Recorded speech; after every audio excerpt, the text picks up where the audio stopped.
जाई नहीं है जन हमार बाप गाड़ी देले रनु गाड़ी दे हई अंगूठी दे जितना सामान देले रनु सामान दे आ 4 लाख रुपए देले रनु होते तब जाए म बेटा जब से आन भइल घरे आइल में हारी ए बुढ़ो दे पैसे दे ना रे हम तोरा का पैसा ना देबा हमरा छोटका लड़का के जन्मदिन मनावे के बाद।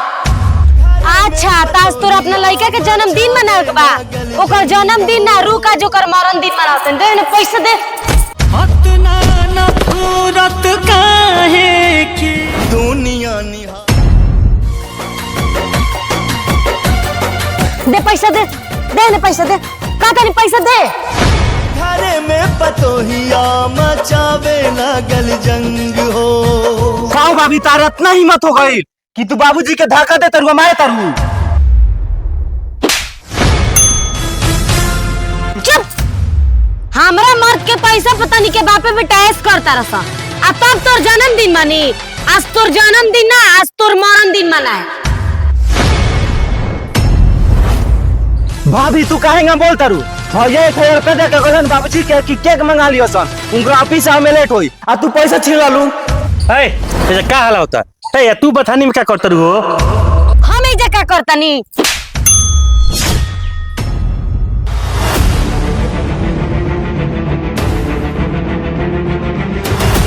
ए नाती के बेटा जब कमा के एक नीक देवे के रहता हमरे से बियाह काहे कइली। हमार बात कान खोल के सुन ले आज के बाद अपना बाप और भाई के कमा के 1 रुपए देवे नु तो हम अपना नैहर चल जाए। तो नहीं हो जेबे तो चल जो तोरा रोकले के बा जा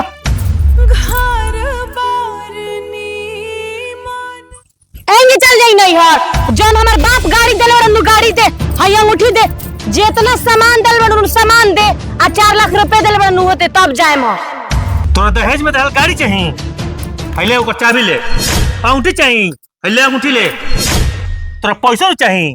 पहले 1 लाख रुपया बा आ तोरा अकाउंट में 3 लाख रुपया डाले तनी आ ते अपना बाप के बुला ले जितना सामान बा दहेज में देहल सब लेके जो लेकिन हई हमरा नाम के मंगलसूत्र दे दे।